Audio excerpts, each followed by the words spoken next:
Bonjour à toute la fine équipe. Aujourd'hui, une petite vidéo tous azimuts parce que je sais pas trop quoi dire, j'ai plein de trucs dont parler et je sais pas par quoi commencer. Donc aujourd'hui une vidéo sur le copper. Copper time. Copper time. Le copper c'est quoi? C'est du cuivre. Donc à part l'argent et l'or, d'après ce que j'ai compris, je suis pas un grand spécialiste, c'est ce qui est le plus conducteur comme métal. Donc pour ce qui est des modes méca ou des connexions dans les modes, dans les boîtes ou quoi, hein, je vous parlerai plus avant de cette boîte. J'ai fait toutes mes collections en cuivre, en fil électrique de 2,5, en cuivre. Tout est en cuivre, tout est en cuivre et du coup il y a une très bonne conductivité et peu de voltage drop. Donc c'est très intéressant d'avoir des trucs en cuivre. En plus c'est joli et puis avec le temps ça se patine, ça va se patiner, ça va être génial. Et donc je vais vous faire un rapide retour sur des trucs que j'ai achetés chez Fastech, des clones. C'est très mal, je sais. Je ne sais pas, enfin, d'aucuns le prétendent. En tout cas, voilà, moi j'achète des trucs, des clones, des trucs vrais, vous le savez. Et j'ai peu de considération éthique quant à ceci, et j'ai sans doute tort, je m'en excuse auprès de toutes les victimes euh, de quoi que ce soit. Voilà. En tout cas, moi je ne suis pas leur bourreau. J'ai acheté quelques clones. J'ai acheté ce petit truc en cuivre qui s'appelle le Morpheus, me semble-t-il. Un clone du Morpheus en cuivre, avec un tube en 18-350, un tube en 18-500, un tube en 18-650. Je l'utilise présentement dans sa configuration 18-350, tout petit, tout mignon. Quand j'appuie sur le bouton, ça fait la connexion et ça fait du bidule. J'ai également acheté le gros, le Nemesis. Et je vais vous parler juste vite fait de ce que j'aime dans le Nemesis. J'aime bien que ce soit en cuivre, parce que c'est joli, parce que ça envoie bien la purée, et c'est vrai que le Nemesis notamment envoie bien la purée, et on va en faire la démonstration immédiatement sous vos yeux ébahis, ou complètement désintéressés, ou alors hagards, un lendemain de fête, veille de fête, on est crevé, enfin, vous êtes crevé, ou pas. Bon. Donc je vais parler juste de comment ça marche un mecha. Enfin, je vais même pas en parler, je vais juste expliquer en quoi le Nemesis me semble avoir un bon système. La plupart des mechas, même high-end, même mon Hades que j'avais, etc., ont un genre de pin flottant.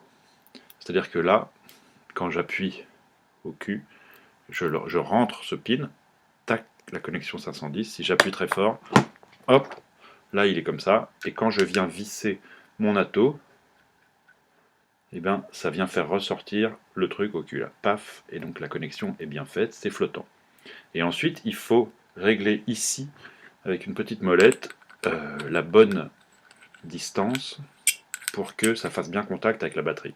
Là, il y a encore un gap, donc il faut que je ressorte le truc. Bien. Vous voyez, c'est chiant. C'est chiant pour plein de raisons. Une fois que c'est fait, mais bon. Donc je revisse un peu, je revisse le truc, hop, et là c'est bon. Et ça rattle pas. Ça rattle un peu.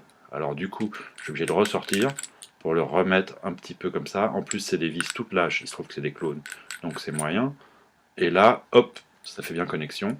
Et pour le switch, c'est à peu près la même galère. Là, ça marche avec une batterie tout à fait déchargée.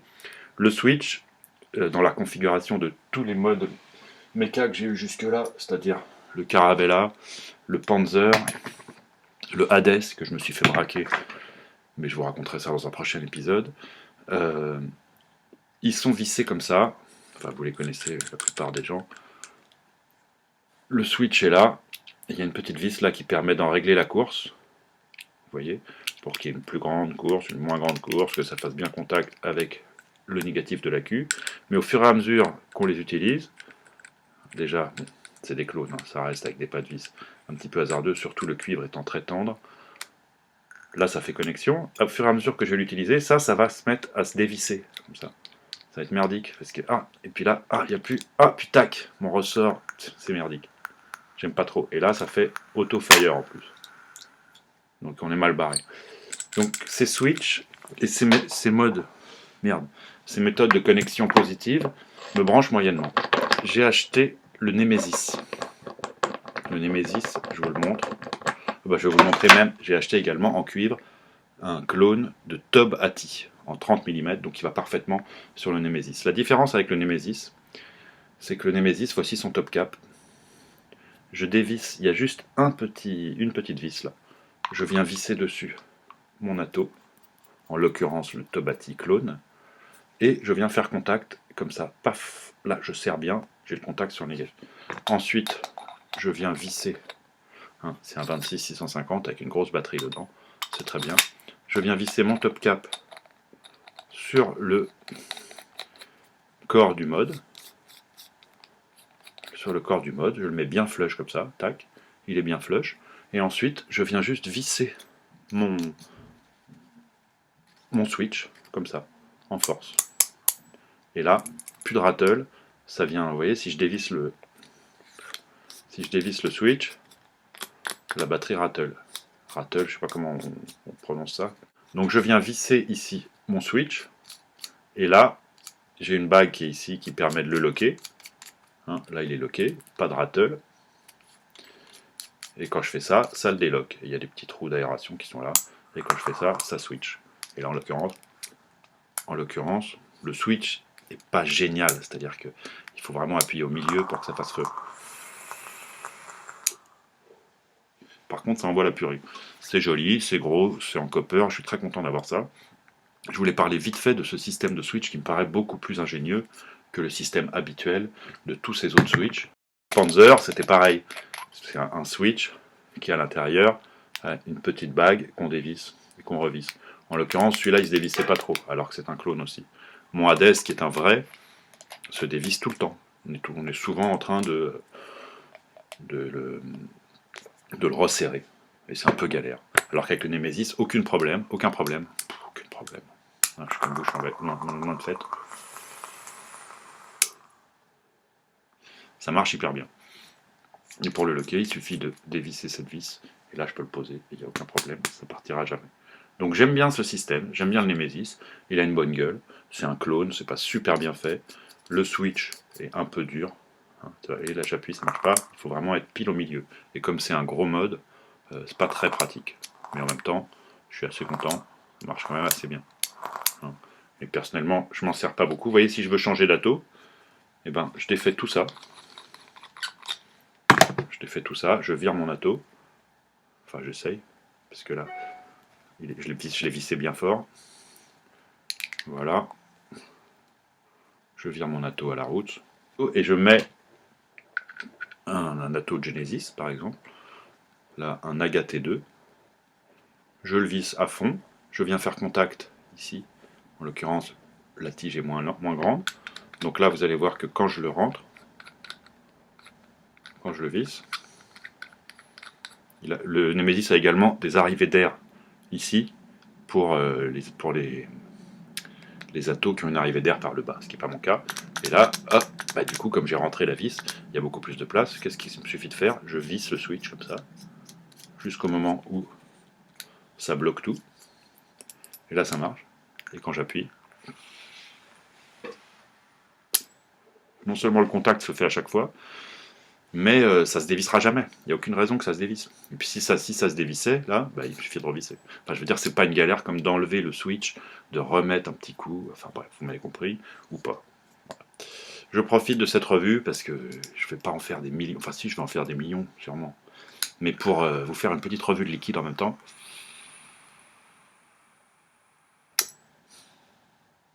Ce liquide m'a été envoyé gracieusement par Daily Smoke, auprès de qui j'ai gagné un concours, figurez-vous. J'ai participé à un concours de Sylvain B. Arrache, je ne sais pas si vous connaissez, je vais mettre peut-être le lien là ou là. C'est un gars qui fait des revues, qui est extrêmement sympathique à mon goût. Voilà, il écoute du hardcore, de la musique que j'aime bien, même si c'est pas la mienne. Il est sympa, il est naturel, il fait des revues assez détaillées sur pas mal de produits, notamment sur des trucs que j'aime bien, aussi sur des trucs dont j'ai rien à foutre, mais je regarde quand même parce qu'il est sympa. Et il a fait un concours pour ses 2000 abonnés. Et moi, j'ai fait, ok, je participe avec 27 lots, je crois. 27 lots, il est allé voir des boutiques, qui lui ont donné des bons d'achat. Il y avait des bons d'achat de 100 euros par-ci, 50 euros par-là. Tac, j'ai fait, je participe, je suis arrivé numéro 10. Et j'ai eu un bon d'achat de 30 euros chez Daily Smoke. Daily Smoke étant la boutique où j'avais acheté l'Origine V2.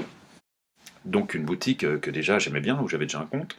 Donc qu'est-ce que j'ai fait? Je leur ai acheté des batteries et Fest.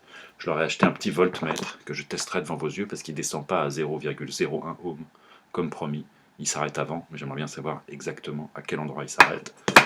Et il m'avait déjà envoyé la première fois un liquide Mr. Good Vape qui s'appelait le Moon Sugar. Il m'avait envoyé ça, le Moon Sugar. Et vous verrez que j'en ai déjà vapoté un peu. Malin comme je suis. Ils m'ont envoyé également le Sunday Funday. Vous voyez que j'en ai déjà vapoté un peu. Je suis un dingue. Et là-dedans, dans celui-là, j'ai mis du Karma Cream. Donc ils disent que c'est leur préféré. Donc je vais en parler vite fait. Des liquides Mr. Good Vape. Je crois que c'est en 70% VG, 30% PG. Ils les vendent chez Daily Smoke, ils les vendent chez Mr. Good Vape, moins cher que chez Daily Smoke, mais plus loin. Donc ça c'est du Karma Cream. Qu'est-ce qu'on peut en dire du Karma Cream?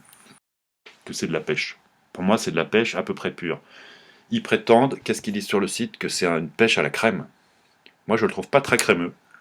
Je le trouve pas très vanillé. Un petit peu crémeux, un petit peu vanillé. Eux ils disent que c'est une pêche sucrée avec un peu de crème vanillée. Sans aucun doute notre préféré. Donc c'est leur préféré, déjà ça nous fait une belle jambe. Moi c'est pas mon préféré. C'est trop pêche pour moi, c'est du fruit, mais j'en vapote volontiers mon tank. Entre deux. Sûrement pas toute la journée. Très fruité pour moi. Les deux autres sont assez étonnants. C'est du pur sucre. Le Sunday Funday, c'est carrément un mélange. Je vais regarder ce qu'ils vous disent. Je vais pas les goûter devant vous, on en a marre de ça. Parce que, bon, caramel mou, sucre roux, vanille, noix de pécan, cookies et crème pour les gourmands. Alors là, effectivement, c'est pour les gourmands, c'est carrément du sucre. C'est carrément monstrueux, quoi. Là-dedans, j'ai du Moon Sugar, et c'est encore pire, je dirais. Ça, c'est du sucre. C'est du sucre absolu. Un mélange de cassonade, de caramel, gaufre, cookies, une vraie douceur. Ben, vous m'étonnez que c'est une douceur. Les gourmands l'aimeront sans aucun doute. Moi, je suis un gourmand, mais c'est trop sucré pour moi. C'est-à-dire que un petit peu de temps en temps, et sûrement pas toute la journée. C'est bon, hein. Moon Sugar, c'est un truc super sucré. Prendre une petite taffe comme ci, par-ci, par-là. Je le prendrais volontiers en 3. Là, c'est du 6, donc je l'ai mis dans du Genesis. Et ça marche très bien en Genesis. Ça rend bien la saveur. Mais par contre, c'est vraiment extrêmement sucré.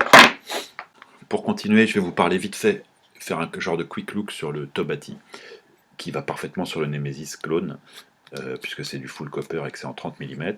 Donc j'ai fait comme j'ai dit avec la bague et puis avec le truc en dessous, donc là ça tient bien.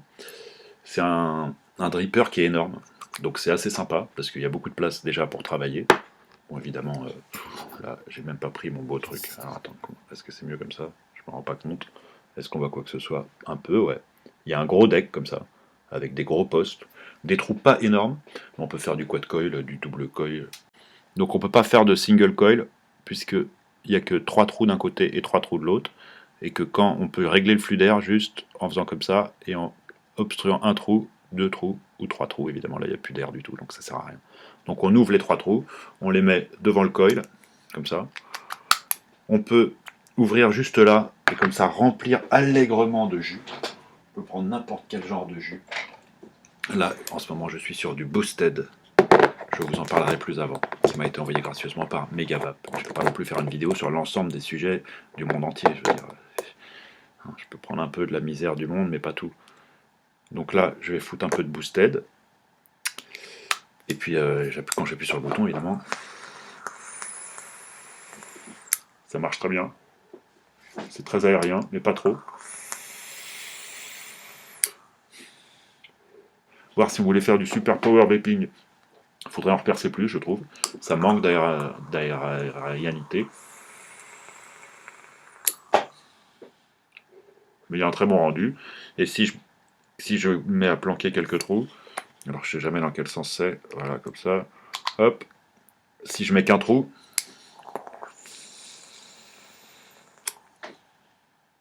j'ai nettement plus de saveur. Palpitant, non. Je vous apprends des trucs que j'aime comme ça, vous faire partager mes expériences de vape, même quand elles n'ont aucun intérêt. Bref, ce setup acheté chez Fastech, environ 30 balles, je pense, 40 balles, je sais pas exactement. Par contre, ça a mis 1 mois et demi à arriver. Faut pas être pressé avec Fastech, mais en même temps, c'est sympa parce que du coup, quand le truc arrive, on a oublié qu'on l'a commandé, on est très content de le voir arriver. On le déballe, vous connaissez sans doute cette sensation de Noël. Je suis très content de ce mode, qui est plus agréable pour moi que la DES à 200 balles. Après, je n'entrerai pas dans cette polémique pour ou contre les clones. Vous vous démerdez avec ça, vous faites exactement comme vous voulez. Moi, je pense qu'un peu des deux. Si on a des sous, on peut acheter un beau truc parce qu'on aime l'objet. Mais si on a juste envie de vaper avec un beau méca qui a une grosse autonomie et une bonne conductivité, on peut en avoir un pas cher chez Fastech. Certes, en pillant les idées. des modeurs originaux, ce qui n'est pas très sympa.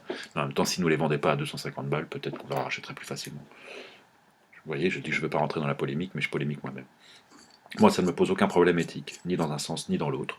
J'ai acheté ça, j'en suis très content. Donc le copper, c'est super. Le copper, c'est super. En plus, ça rime, c'est génial. Si ça vous branche, achetez-vous-en. Sinon, n'en achetez pas. Quant à Mr. Good Vape, très intéressant. N'hésitez pas à l'essayer, si ça vous branche. Il est disponible chez Daily Smoke, je l'ai déjà dit. Achetez-le où vous voulez. Peu me chaud, pour employer une expression tombée en désuétude, fort malheureusement. D'ici là, je vous souhaite un bon réveillon, si vous réveillonnez. Je ne le répéterai jamais assez. Toutes les occasions sont bonnes pour festoyer. Regardez-moi d'ailleurs ma mine réjouie. Je m'en vais de ce pas festoyer sous d'autres cieux. Et je vous dis à très bientôt. Au revoir.